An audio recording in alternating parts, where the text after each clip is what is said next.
moderna. Español. El conocimiento popular en frases cotidianas.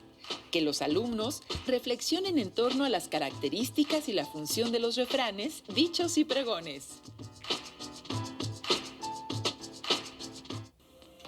¿Qué tal, alumnas y alumnos de primer grado de secundaria? Sean bienvenidas y bienvenidos a la programación de Aprende en Casa. Les compartimos una propuesta diferente para que en su casa puedan acercarse a los contenidos de las asignaturas y áreas de primer grado. Esto les será de mucha ayuda en su crecimiento personal y cuando regresen a sus escuelas. Hoy revisaremos el tema de los refranes, dichos y pregones, que forman parte de nuestra vida cotidiana y reflejan rasgos culturales de nuestra sociedad. Hace mucho tiempo, cuando no existían los medios de comunicación como la televisión, la radio o el internet, ya se hacían saber las noticias. También antes de la invención de los anuncios comerciales y en una época en que la mayoría no sabía leer o escribir, ya se anunciaban los productos. ¿Han escuchado a alguna persona anunciando un producto o un servicio a gritos por la calle o dando una noticia en un lugar público? Si han tenido esta experiencia, han escuchado pregones. Pero, ¿qué son? ¿Cuál es su función? Para saberlo, veamos el video. Dime qué dices y te diré quién eres. 1. Bienvenidos a su programa Cocina de Autor. En el segmento El Café de las Musas, el tema de hoy es los pregones. Ha llegado nuestro primer invitado, don Cástulo Vázquez, uno de los pregoneros oficiales de la época novohispana. Bienvenido, don Cástulo. No son peras ni son perones, son manzanas para los mirones. Gracias por invitarme a este maravilloso programa. Gracias a usted. Y ahora demos la bienvenida a nuestra siguiente invitada, Lolita Pérez, la mejor vendedora de fruta de esta calle. Hola, qué gusto estar aquí. Buenas tardes. Para empezar, don Cástulo, ¿nos puede decir qué son los pregones? Por supuesto, los pregones son expresiones sonoras que tienen el propósito de, por un lado, dar a conocer decretos provenientes de una instancia de gobierno o institución pública. Actualmente se ven en algunas comunidades rurales. Por el otro, invitar a las personas a comprar un producto o utilizar un servicio. ¿Cuál es el origen de los pregones? Pues es una historia muy interesante. El pregón se originó en la época de la colonia, cuando México se llamaba la Nueva España, allá por el año de gracia de 1524. ¿Y usted qué vende, don Cástulo? Nada, yo soy un pregonero oficial y mi nombramiento me lo dio el ayuntamiento al que pertenezco.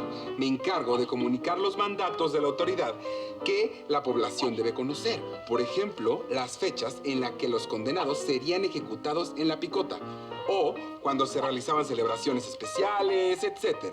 ¡El gas!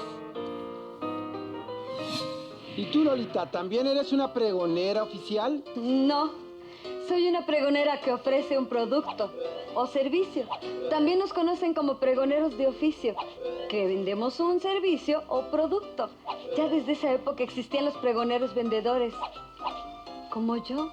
Aunque obvio, algunos eran distintos porque los pregones van acorde a una época o región. ¿Podrías darnos algunos ejemplos de expresiones de pregones, Lolita? ¡El agua pura!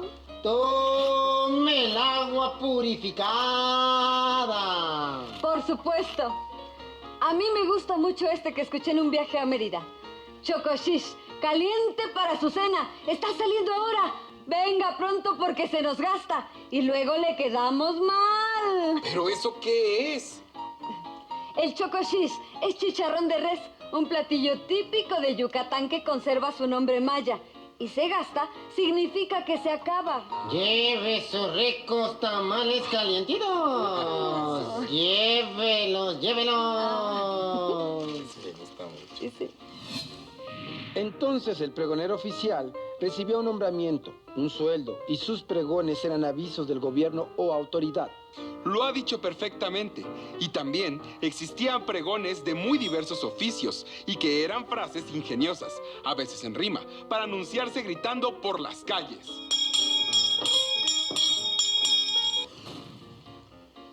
Y lo más parecido que podemos escuchar actualmente son los gritos de los vendedores por la calle. A veces usan equipos de sonido o grabaciones.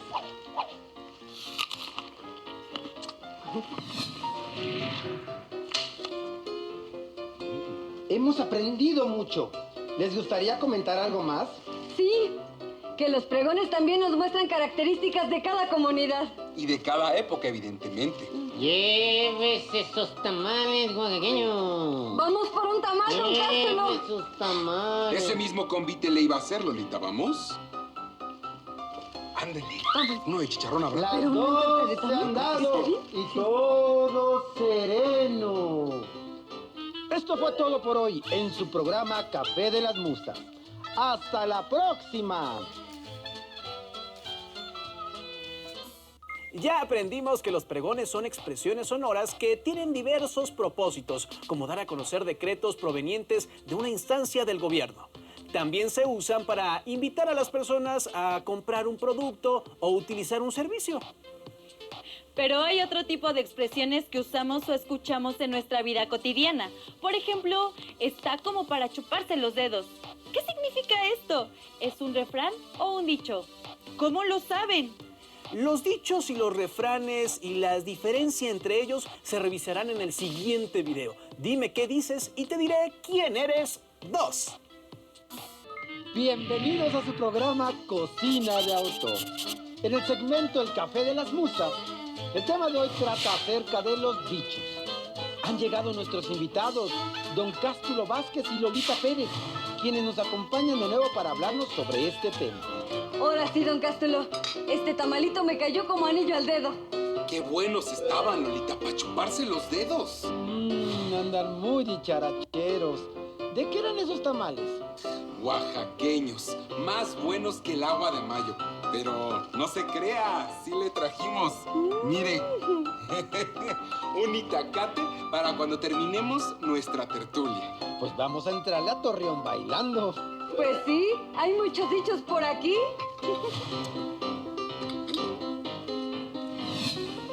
Los dichos son expresiones que describen una situación de manera ingeniosa y en forma metafórica o figurada. Los usamos para hacer que nuestras palabras resulten más significativas. Puede tratar de cosas triviales e incluso de pensamientos existenciales. Por ejemplo, el que nace para tamal, del cielo le caen las hojas. Que sería como decir que hay un destino escrito del cual no nos podemos librar. Es decir que si uno nace para algo, la vida nos pondrá las situaciones para llevarlo a cabo. Pero a veces, los dichos se usan en forma peyorativa para afirmar que una persona está condenada a no progresar. ¿Quiere tu tamalito, don Cástulo? Ándele, éntrele a Torreón bailando. ¿Éntrele a Torreón bailando? Es solo una expresión graciosa para decir que hagamos algo pronto y con decisión, e incluso con alegría.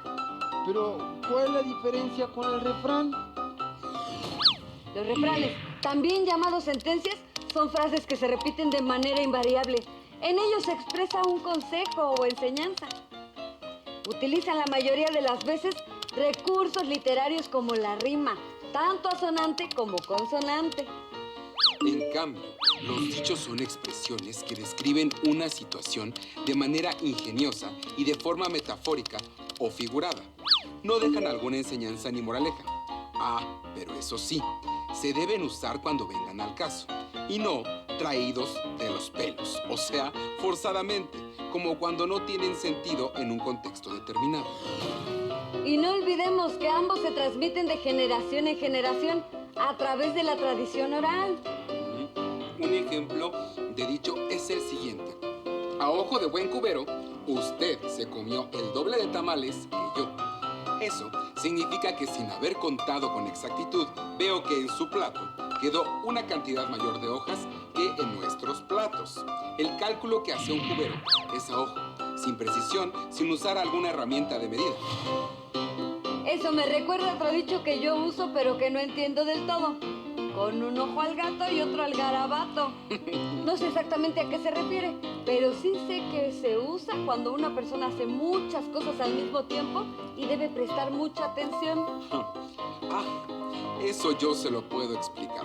En las cocinas antiguas había unos ganchos en el techo que se llamaban garabatos y servían para colgar la carne, los pescados o alimentos que se tenían que orear y a la vez mantener a salvo de los animales de compañía.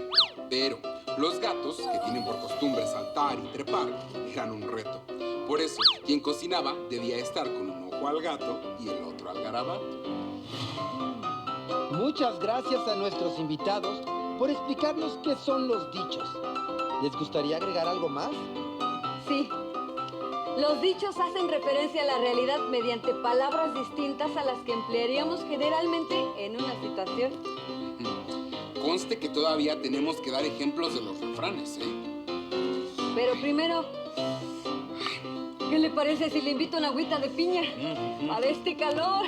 Me parece perfecto.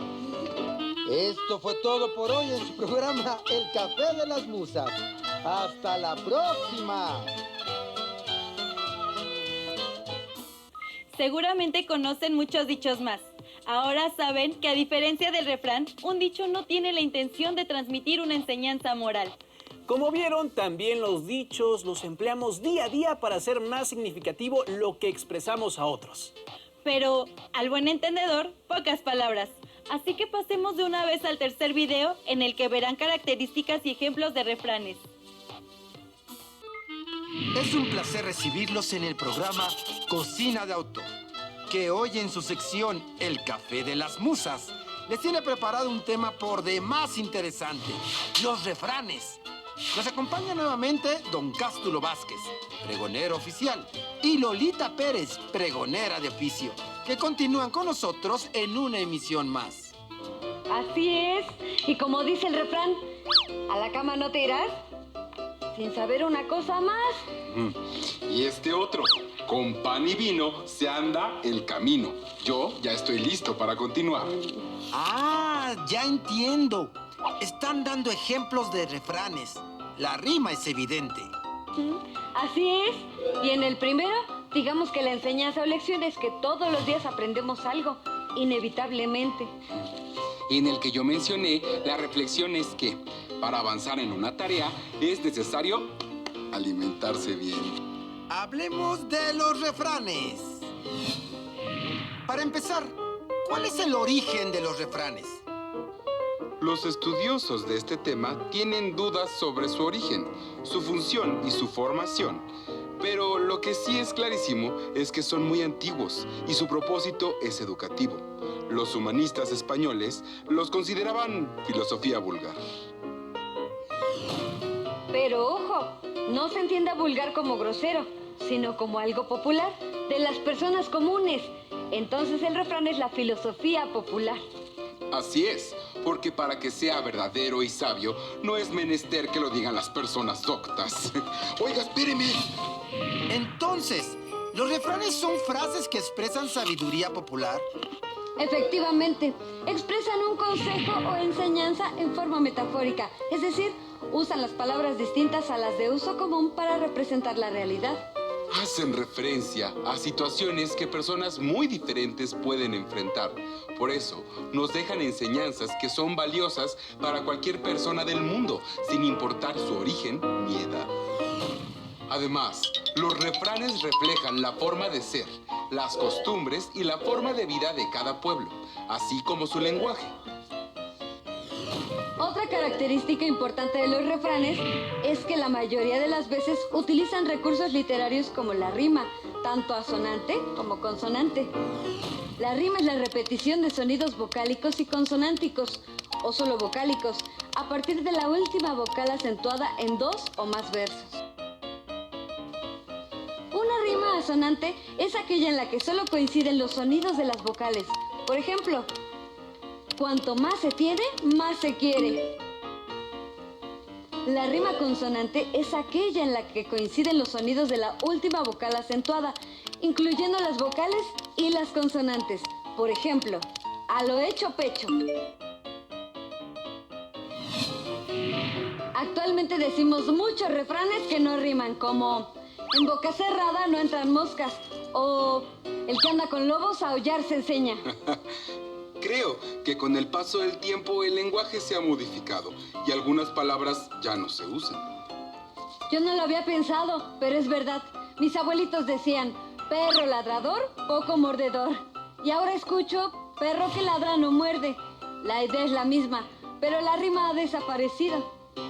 Y la moraleja es muy clara. Las personas que gritan mucho no son una amenaza y conservan cierto ritmo que delata su origen. Una última característica que no hemos mencionado y que está presente en los refranes mexicanos es que reflejan el recelo, la malicia y la agudeza de la sabiduría popular. Muy bien. Llegamos al final de una emisión más de su programa, El Café de las Musas. Y como dice el refrán, no hay plazo que no llegue, ni deuda que no se pague. Un gusto conocerlo, don Cástulo. Igualmente, Lolita, y me despido con un refrán que es un consejo. No bebas agua que no veas, ni firmes carta que no leas. Agradecemos a nuestros invitados el conocimiento que han impartido con nosotros. Muy buen consejo, don Cástulo. ¡Hasta la próxima! Los pregones, los dichos y los refranes reflejan formas de hablar de cada lugar, costumbres, valores y otros aspectos de la vida cultural de una comunidad. Por ejemplo, quien en Campeche no duerme la siesta, poca cultura demuestra. ¿Qué refleja esto del estado de Campeche? Es muy interesante pensar en el origen y en el uso de estas expresiones. ¿Hay refranes o dichos que usan las personas mayores que conocen y que no entiendan? Averigüen qué dichos o refranes se usan comúnmente en el lugar donde viven y qué relación tienen con la cultura del lugar. ¿Qué dichos utilizan en su vida cotidiana? ¿Por qué son dichos y no refranes? Identifiquen un pregón en el lugar donde viven. ¿Cuál es su finalidad? ¿Qué recursos literarios se usan en los refranes? ¿Qué recursos sonoros pueden encontrar en los refranes que usan las personas de su familia? Las y los invito a reflexionar en su casa sobre estas preguntas y la siguiente vez que escuchen un pregón, un dicho o un refrán, pueden valorar la tradición, la cultura y el conocimiento que vienen asociados con ellos. ¡Hasta pronto!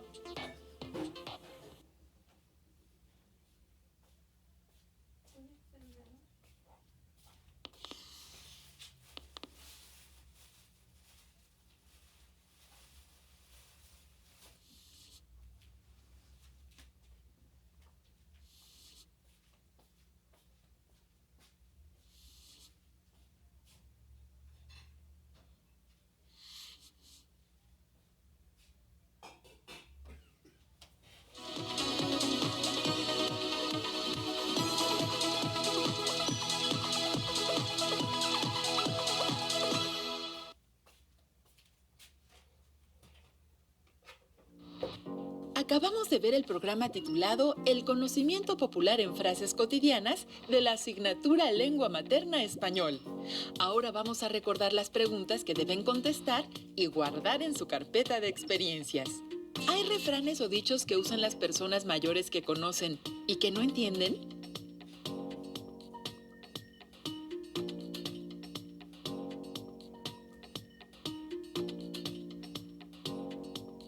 ¿Qué dichos o refranes se usan comúnmente en el lugar donde viven?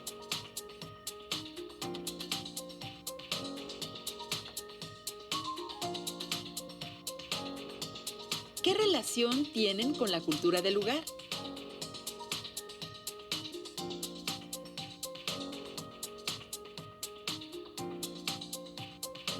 ¿Qué dichos utilizan en su vida cotidiana?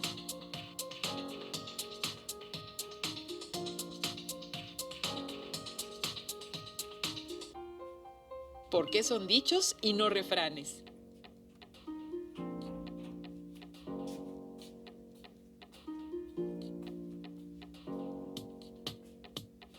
¿Cuál es la finalidad del pregón?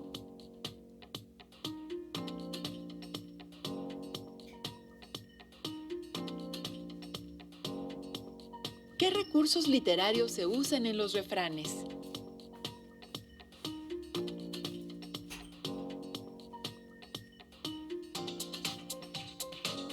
¿Qué recursos sonoros pueden encontrar en los refranes que usan las personas de su familia? Ahora sí, ¿ya tienen todas las preguntas? Si es así, apóyense con sus familiares para contestarlas. Seguramente ellos han escuchado y tienen alguna información sobre los refranes. Y no lo olviden, guarden las respuestas en su carpeta de experiencias.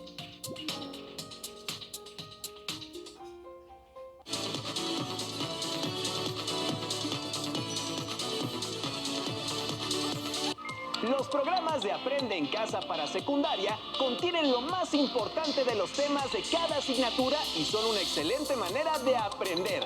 Por eso te invitamos a que las conozcas y si quieres saber más, las puedes consultar en la página que aparece en pantalla.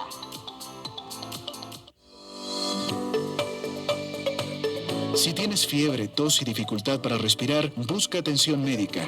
Llama con anticipación y sigue las instrucciones de las autoridades sanitarias locales. Las autoridades nacionales y locales disponen de la información más actualizada sobre la situación en tu localidad. Si llamas con anticipación, permitirá que te ofrezcan rápidamente Secundaria primer grado. Matemáticas. Diferentes formas para representar la información. Que las alumnas y los alumnos conozcan y utilicen diversas formas para representar la información.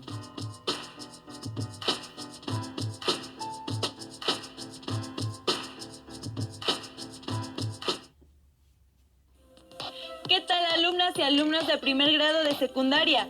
Sean bienvenidas y bienvenidos a la programación de Aprende en Casa. Este es un espacio dedicado a su aprendizaje y a su preparación académica. Así es. Ahora y durante esta contingencia aprovecharemos los avances tecnológicos para llegar hasta ustedes a través de la televisión abierta y mediante diversos espacios de la web. Se trata de una propuesta diferente en materia de educación para que desde su casa y gracias a los avances tecnológicos puedan acercarse a los contenidos de las asignaturas y áreas del primer grado de la educación secundaria. Y así no pierdan el ritmo de aprendizaje mientras regresan a sus salones de clases. Tenemos la seguridad de que los temas que abordaremos en estos programas les serán de mucha ayuda tanto para su crecimiento personal como para su desarrollo académico, mientras logramos superar esta contingencia. Por cierto, mientras estemos en casa es importante tener mucha, pero mucha paciencia e impulsar el trabajo colaborativo con las personas con quienes convivimos. De esta manera lograremos crear una mejor convivencia diaria y un mejor futuro en torno a nuestras familias y a las personas que están cerca de nosotros. Verán que si logramos estas metas, saldremos ampliamente fortalecidos y fortalecidas de esta. Pero bueno, ahora es tiempo de arrancar con esta nueva aventura. Les proponemos revisar un tema que seguramente les resultará de gran interés, ya que les mostrará nuevas alternativas para analizar la información. Pero antes del arranque, permítanme preguntarles algo. ¿Saben que existen diferentes formas para representar la información? Así es. Existen varias maneras mediante las cuales pueden analizar y presentar un volumen de información recabada. Una de ellas son las gráficas, las cuales les permiten representar y comunicar cierta información de forma visual, lo que facilita su interpretación y la toma de decisiones. Exactamente. Además pueden hacer gráficas de diferentes estilos. Incluso pueden apoyarse con el manejo de colores para identificar de mejor manera algunas de las cifras que contiene la información y así evidenciar de mejor forma las variaciones o diferencias que existen entre un dato y otro. Para comprender mejor todo esto, les invitamos a ver el siguiente video, el cual les explicará qué es una gráfica circular y cuáles son sus elementos. Además, les invitamos a que a la vez interactúen con el video respondiendo a las preguntas que se les plantearán y siguiendo las indicaciones que les darán. El fin es que logren crear su propia gráfica y comprendan realmente su manejo y conformación. Viajemos al video y en unos minutos nos volvemos a encontrar para comentar lo que hayamos encontrado.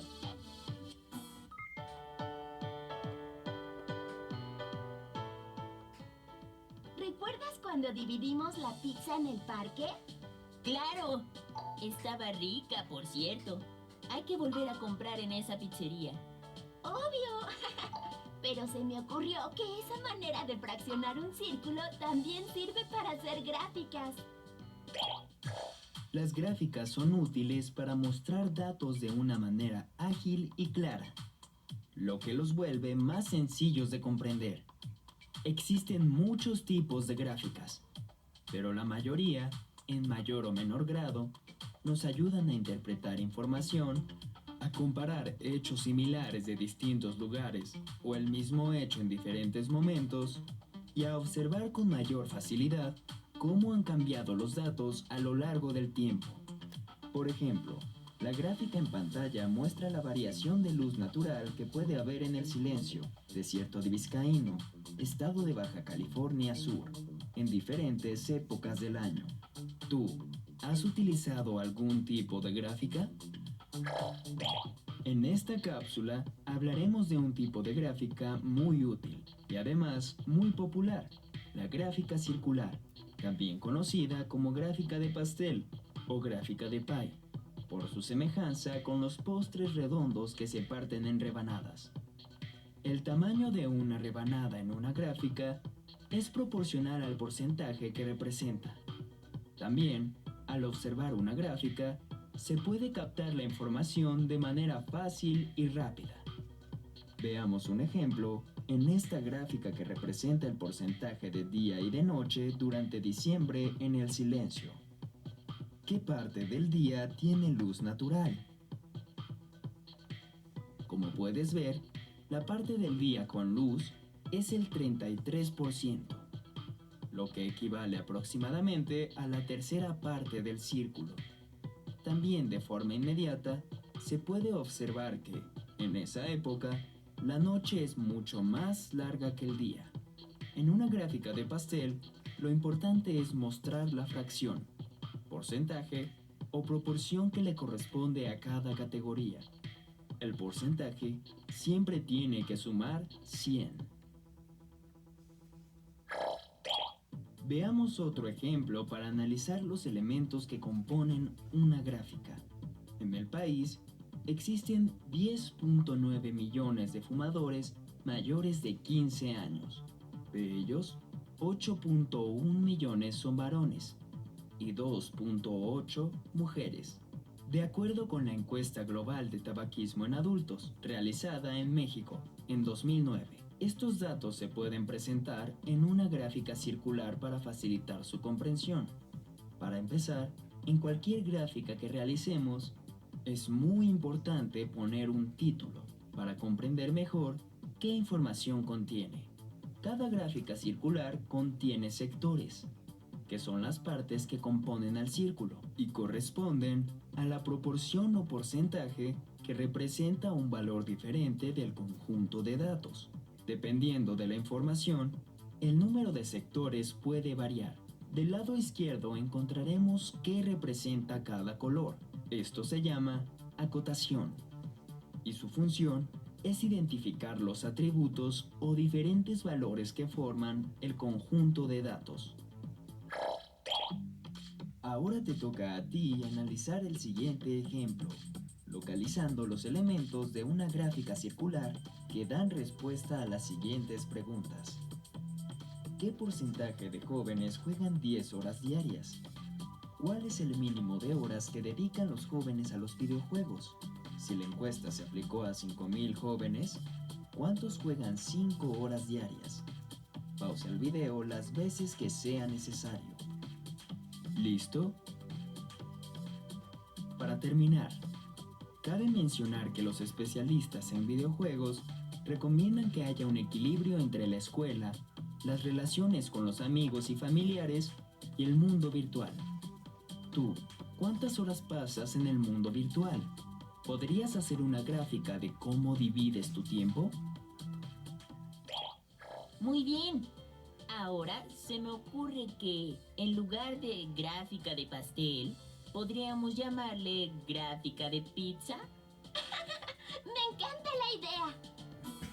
¿Qué tal? ¿Verdad que estuvo interesante el video? ¿Interactuaron con él? ¿Conocían este tipo de gráfica? ¿En dónde la habían visto? Y por cierto, Ahora sería interesante que se preguntaran cuántas horas pasan en los videojuegos o el mundo virtual.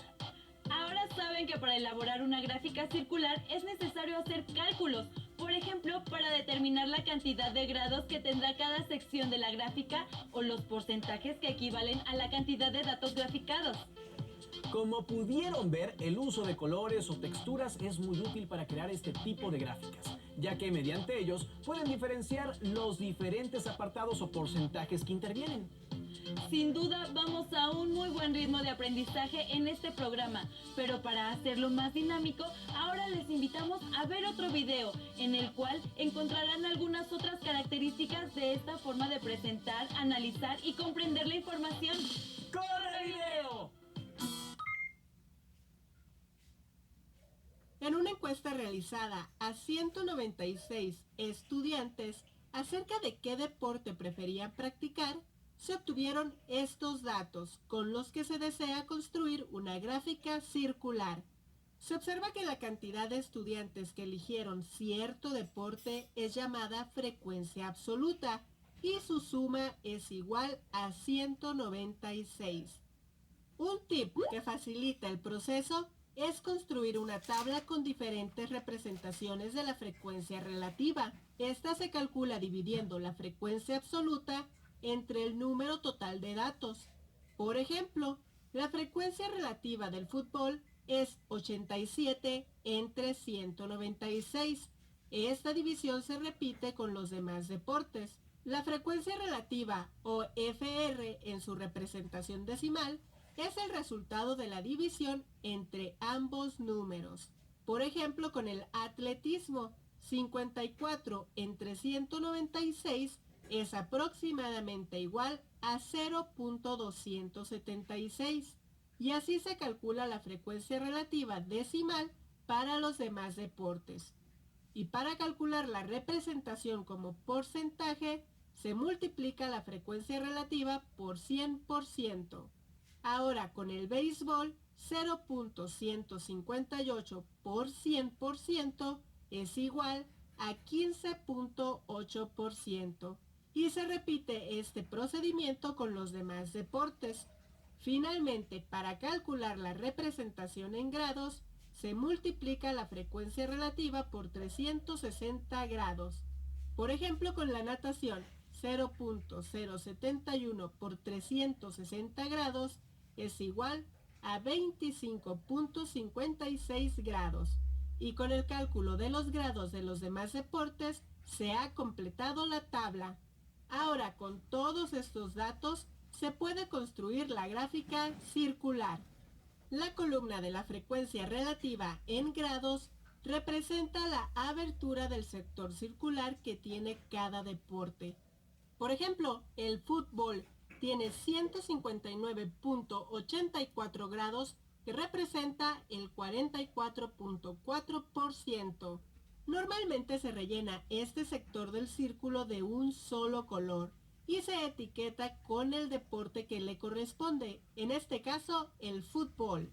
Repitiendo estos datos, se construye la gráfica circular de los resultados de la encuesta. Se puede elegir el orden en el que se ponen los deportes, siempre y cuando conserven sus aberturas y etiquetas. Finalmente se escribe el título, la fecha en que se realizó la encuesta y la fuente o quién fue el que realizó el estudio. De esta forma se obtiene la gráfica circular que permite analizar visualmente el resultado de la encuesta.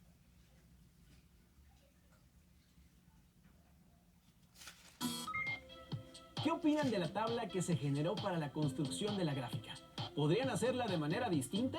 Seguramente ahora tienen una idea mucho más amplia de la funcionalidad y de la manera o maneras en que se puede presentar todo tipo de información. Las y los invitamos a que reflexionen por un momento sobre estas preguntas y que pongan en práctica al menos una manera distinta para construir la gráfica circular de los datos mostrados en el video. ¿Ya reflexionaron un poco? ¿Verdad que no es tan complicado?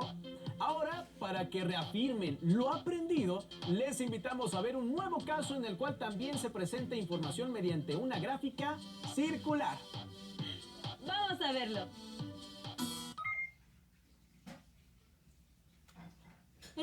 cumbre internacional se encuentran reunidas en un auditorio personas de diferentes nacionalidades. De todas ellas, se entrevistaron a 40 para preguntar cuál es su continente de origen, obteniendo los siguientes resultados.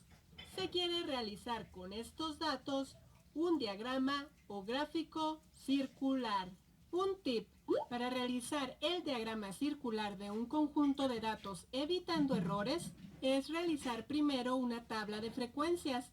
Se inicia con una tabla de 2 columnas, una donde se escriben los datos, en este caso los continentes, y otra donde se escriben las frecuencias absolutas. Para llenar esta segunda columna, se tiene que contar cuántas personas de las entrevistadas son de África. En este caso, 9. Ahora se cuentan cuántas personas son de América y son 6 personas. De Asia son 10 personas. De Europa son 9 personas. Y de Oceanía son 6 personas. La suma de las frecuencias absolutas es igual al número de personas entrevistadas, que es igual a 40. Luego se agrega otra columna para calcular la frecuencia relativa, es decir, se divide la frecuencia absoluta entre el total de datos, siendo para África 9 entre 40, para América 6 entre 40 y así sucesivamente con los demás continentes. En otra columna se pone la frecuencia relativa en su forma decimal, haciéndose la división de cada una de las frecuencias relativas.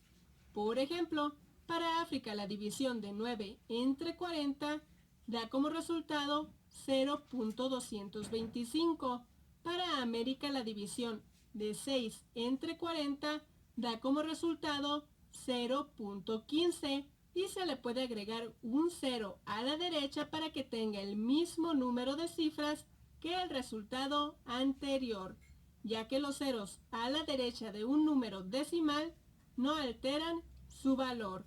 Para Asia, 10 entre 40 da como resultado 0.25 y también se le agrega un 0 a la derecha.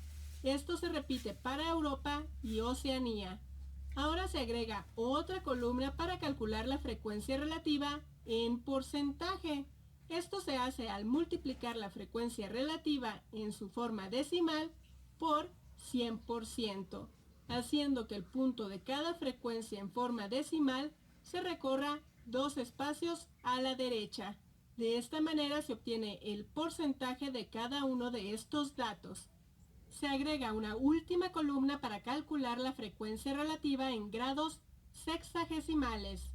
Esto se hace al multiplicar la frecuencia relativa en forma decimal por 360 grados, pues una circunferencia está dividida en 360 grados, dando para África 81 grados, para América 54 grados y así sucesivamente para los demás continentes. Con esto se obtiene la cantidad de grados que representa el ángulo central para cada uno de los datos del círculo. Para comenzar a trazar los sectores circulares de cada dato, se recomienda iniciar con aquel que tenga el mayor número de grados, es decir, por Asia. Con apoyo de un juego de geometría, se traza un radio cualquiera en la circunferencia y a partir de él se miden 90 grados. Y fuera de este sector circular se coloca el porcentaje que representa, en este caso 25%. Normalmente se rellena cada sector del círculo con diferente color y se etiqueta con el continente al que corresponde. En este caso es Asia. Repitiendo este procedimiento con los demás datos, se ha encontrado el diagrama circular con la información del continente de origen de 40 personas. Finalmente se escribe el título, la fecha en la que se realizó la encuesta y quién realizó el estudio. Así que este diagrama circular contiene toda la información recabada en esta cumbre internacional.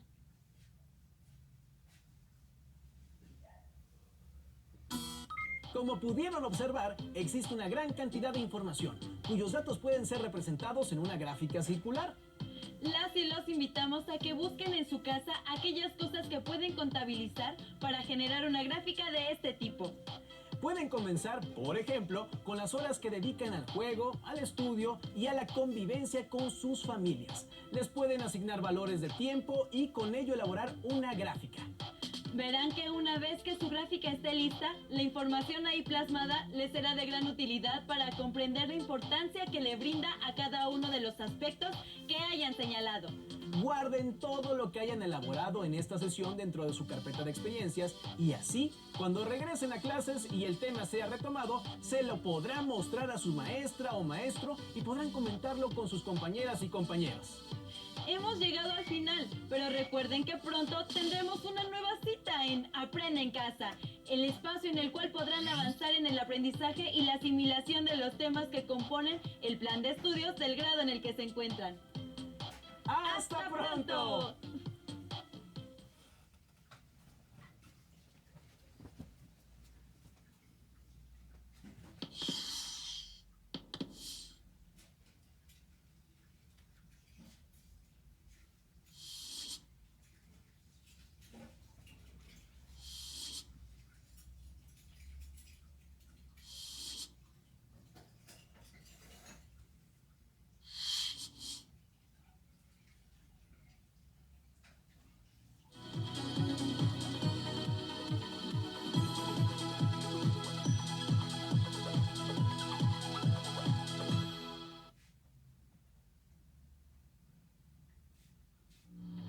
Este programa sobre las diferentes formas para representar la información de la asignatura Matemáticas estuvo muy interesante, ¿no les parece? Ahora vamos a retomar las actividades que les han pedido al final del programa para que las hagan y guarden posteriormente en su carpeta de experiencias. Busquen en su casa aquellas cosas que puedan contabilizar para generar una gráfica circular.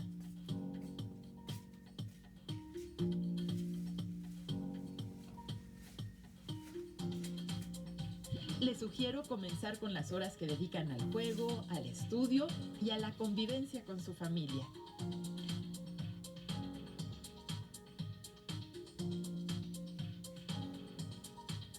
Les pueden asignar valores de tiempo y con ello elaborar una gráfica.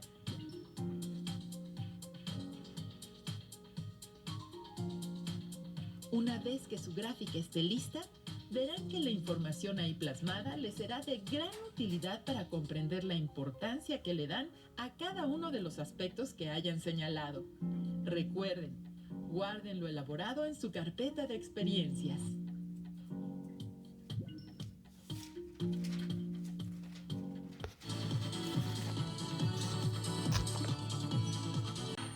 Secundaria primer grado. Historia. Efectos de la globalización. Reflexionar sobre los efectos de la globalización en la vida cotidiana, particularmente en los hábitos culturales. ¿Cómo están? En esta ocasión veremos un programa correspondiente a la asignatura de Historia primer grado. Sean bienvenidas y bienvenidos a la programación de Aprende en Casa. Desde su casa ustedes pueden acercarse a los contenidos de las asignaturas y áreas de primer grado. Estos programas les ayudarán en su crecimiento personal, así como para cuando regresen a sus escuelas una vez que superemos esta contingencia. Pues bien, como ustedes alguna vez habrán oído, vivimos en un mundo globalizado que influye en todos los aspectos de nuestra vida cotidiana. Mucha gente habla de globalización, pero ¿qué es esto? ¿A qué nos referimos cuando hablamos de globalización? ¿Qué efecto tiene en nosotros? Les invitamos a ver el siguiente segmento para darnos una idea de qué es globalización, cuáles son sus características y de qué manera influye en nuestra vida. La globalización es un fenómeno sobre todo de mercado, pero que va acompañado también de posiciones o de elementos culturales. Es un proceso que viene de siglos atrás, pero que se ha dado particularmente ahora, porque con la destrucción del bloque soviético, con la desaparición de la Unión Soviética, con el triunfo del capitalismo occidental y de la tecnología occidental, ahora sí, literalmente, pueden llegar a cualquier parte del globo esas empresas que se lo propongan. ahora sí, el planeta realmente es uno solo y las comunicaciones. En la globalización del pasado, los que tenían conocimiento del resto del mundo eran una élite, unos poquitos. En fin, Colón pertenece a un grupo muy chiquito, pero en cambio ahora cualquiera de nosotros se mete al internet y puede entrar en contacto con una persona que esté exactamente en el otro extremo del planeta. Entonces ya no hay misterios. Para mí es la comunicación. Esa es la globalización llegada a su punto máximo. La globalización está generando una serie de valores, muchos de ellos relacionados con el consumismo. Desde las prendas de vestir hasta los hábitos alimenticios, pasando por la definición de belleza física, entre otros. Todos imponen una manera única de pensar y actuar. Por ejemplo, que los ejecutivos vistan de traje y corbata y los jóvenes de mezclilla, que todo el mundo use el celular, o que en todos los países se venda el mismo refresco de cola. ¿Qué tal los efectos de la globalización cultural? Así es, impone hábitos de masas. Por ejemplo, una forma homogénea y estandarizada para vestirse a nivel mundial. O incluso de formas de pensar y actuar que trascienden fronteras. Pero, ¿cuáles creen que sean los efectos positivos o negativos de la globalización? Para que quede claro, los invitamos a ver el siguiente video.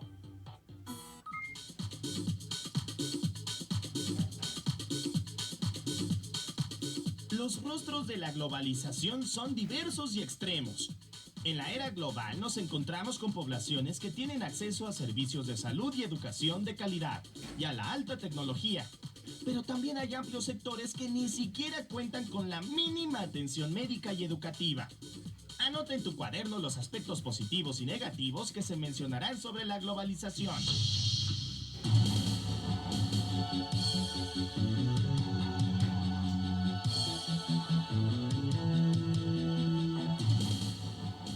Tiene también unas cosas positivas y es la liberación, en cierto sentido, del espíritu, de la imaginación. Ya no estamos atados a anclas geográficas, a fronteras que no se pueden pasar, los movimientos migratorios con pasaporte o sin pasaporte, porque son invitados o porque van en contra de las autoridades, son enormes. México lo está viviendo. Una buena parte de los mexicanos simplemente se van a otro lado. Que los quieran mucho, poco o nada, es otra cosa. Pero se mueve, el mundo se está moviendo muchísimo. Entonces hay también el sentido de responsabilidad global. Ahora el planeta, somos responsables por el planeta en su conjunto. Se siente la responsabilidad global frente al calentamiento, por ejemplo, del planeta. Todos somos responsables, pero claro, hay unos más que otros, los que concentran los recursos, los que concentran los bienes y servicios del planeta. Es un fenómeno muy contradictorio, que requeriría mucho tiempo analizarlo. Tiene cosas muy positivas, pero también está en lo cotidiano, poniéndole nuevas restricciones a los individuos, sobre todo a aquellos que pueden defenderse menos, a los que tienen menos acceso a los recursos. El mercado está hecho para ser eficiente, no para ser justo. La justicia no tiene nada que ver con el mercado y la globalización tiene al mercado en el centro. Entonces nosotros tenemos que poner el sentido de la justicia en contra de las tendencias de la globalización.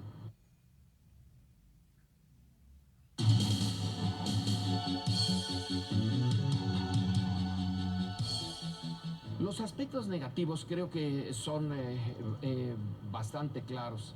Es la concentración del poder económico y del poder político en muy pocas manos. Es una élite global la que domina el mundo ahora. No es nacional, es estrictamente global. Son las enormes concentraciones de dinero, de recursos. Esto impide la libertad de muchos, no de la antigua manera en la cual un ejército y un país se imponía sobre el otro. ahora es la limitación de la libertad por los monopolios, por una gran monopolización. También es la destrucción de ciertas formas de vida, culturas locales muy débiles. Pero a lo mejor esto es inevitable. No estoy muy seguro. Lo que sí es evitable es la concentración de recursos, que es antidemocrática y que está dividiendo al mundo en una vasta, enorme masa de consumidores y trabajadores, luego una élite intermedia de técnicos y directores y un grupo pequeñito que basta leer revistas como Fortune o Forbes y entonces encontrar personas o familias que tienen, y una está en México, 40 y tantos mil millones de dólares como fortuna personal, mientras en el otro extremo están los mexicanos que viven con $1 o $2 al día. Ese es uno de los efectos de la globalización, la destrucción de culturas indefensas. De acuerdo con lo anterior, ¿creen que la globalización ha sido positiva o negativa para los habitantes del mundo? Como vimos, hay efectos positivos y negativos de la globalización. Dentro de los positivos podemos mencionar la difusión instantánea de las comunicaciones a nivel mundial, el aumento de la movilidad internacional y la formación de una conciencia ecológica global.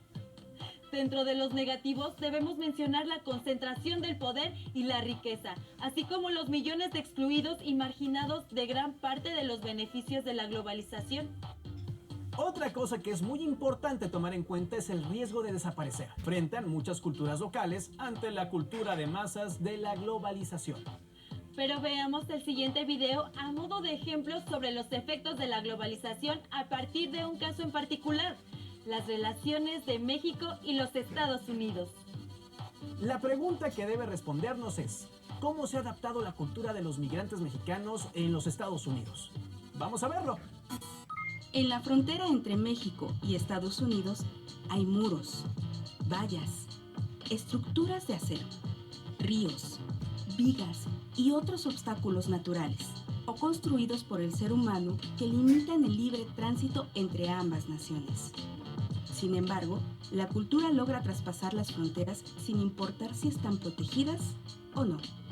Hay ciudades fronterizas donde se hablan perfectamente bien tanto el idioma inglés como el español, y en ocasiones, cuando las culturas se mezclan, es difícil saber de qué lado de la frontera están. Muchos mexicanos han migrado a Estados Unidos en distintos periodos de los 2 siglos anteriores al actual. A fines del siglo XIX y en las primeras décadas del siglo XX se dio un flujo importante de migrantes. En ese entonces existían los enganchadores, personas que prometían grandes ganancias a los que buscaban cruzar la frontera. La realidad es que a menudo eran explotados en los campos agrícolas sin poder regresar de inmediato, pues debían pagar la deuda a quienes les patrocinaron el viaje. La violencia de la Revolución Mexicana contribuyó a la salida de mexicanos hacia Estados Unidos a principios del siglo XX. Para remediar la escasez de mano de obra provocada por la Segunda Guerra Mundial, Estados Unidos inició el programa Bracero, mediante el cual contrataba trabajadores mexicanos de manera legal y temporal para trabajar en la agroindustria y los ferrocarriles. Con este programa, entre 1942 y 1964, migraban en promedio 200,000 trabajadores mexicanos al año. La mayoría se concentraba en las ciudades de Texas, California, Arkansas, Arizona y Nuevo México. Al eliminarse el programa Bracero, muchos migrantes se quedaron en Estados Unidos de manera ilícita. A pesar de que ahora existen mayores controles fronterizos, la creciente necesidad de mano de obra en Estados Unidos y la escasez de buenos empleos en México ha provocado que la inmigración ilegal siga creciendo.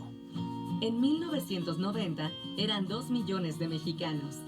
Para 2016 fueron 5.4 millones.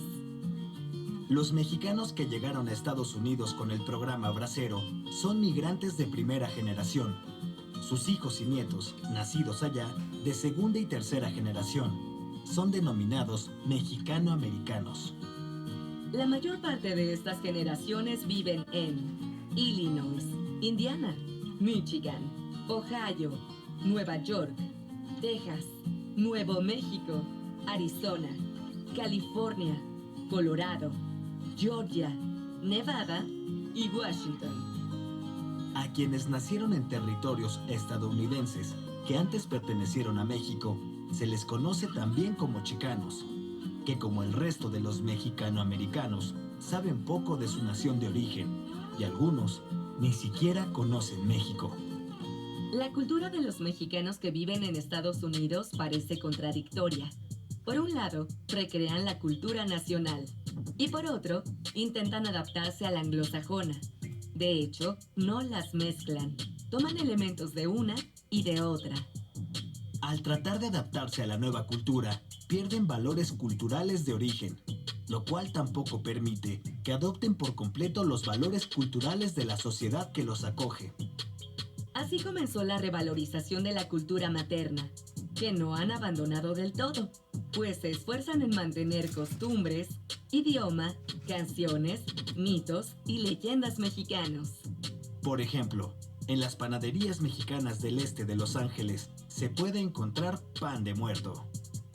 Y las fiestas de 15 años son muy comunes. El convivir con ambas culturas ocasiona que las personas retomen elementos de una o de otra y los vivan de manera paralela. Por ejemplo, en los juegos infantiles es posible escuchar indistintamente a la víbora de la mar y London Bridge. O que en las fiestas de cumpleaños se canta por igual las mañanitas que Happy Birthday. En cuanto a la religión, algunos migrantes conservan sus propios símbolos, como la veneración a la Virgen de Guadalupe, y otros se inclinan por religiones protestantes.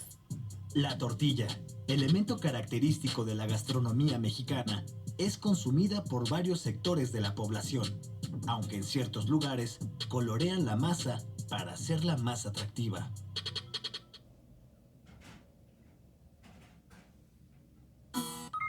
Como vimos, es importante destacar que las personas de origen mexicano que viven en Estados Unidos integran rasgos de ambas culturas en sus formas de vida. Así es, la globalización ha impactado las formas de vida de miles de millones de personas en el mundo entero. Pero no nos podemos ir sin hacer unas preguntas que servirán como ejercicio luego de lo visto en este programa. Por ejemplo, ¿qué efectos tiene la globalización en el lugar donde viven? ¿Qué beneficios y qué efectos negativos tiene? ¿Han cambiado la forma de vestir o de pensar o de actuar de las personas que conocen? ¿Cómo ha cambiado la cultura de su comunidad por el efecto de la globalización? Respondan individualmente a estas preguntas y guarden las respuestas en su carpeta de trabajo. Pero no podemos irnos sin antes invitarles a que trabajen la paciencia y el respeto a los demás. Desde luego, el estar tanto tiempo en casa puede ser una oportunidad para mejorar aún más nuestras relaciones familiares. Y para eso es necesario ante todo ser pacientes y colaborar entre todos. Bueno, ahora sí es momento de despedirnos.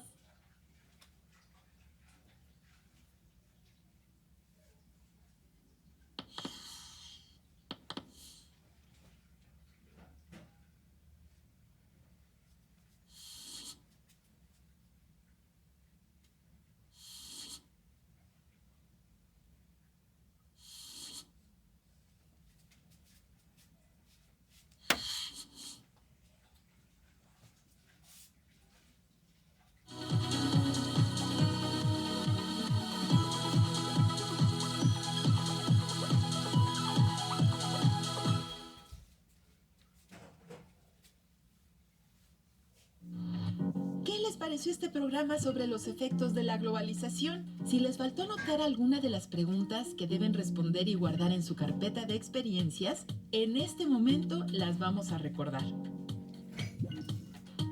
¿Qué efectos tiene la globalización en el lugar donde viven? ¿Qué beneficios y qué efectos negativos tiene?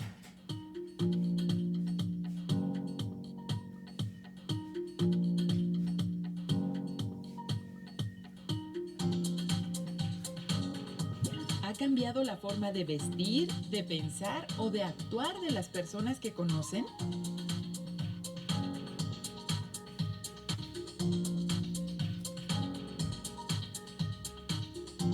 ¿Cómo ha cambiado la cultura de su comunidad por efecto de la globalización? Recuerden lo visto en el programa y anoten las respuestas, las cuales deben guardar en su carpeta de experiencias.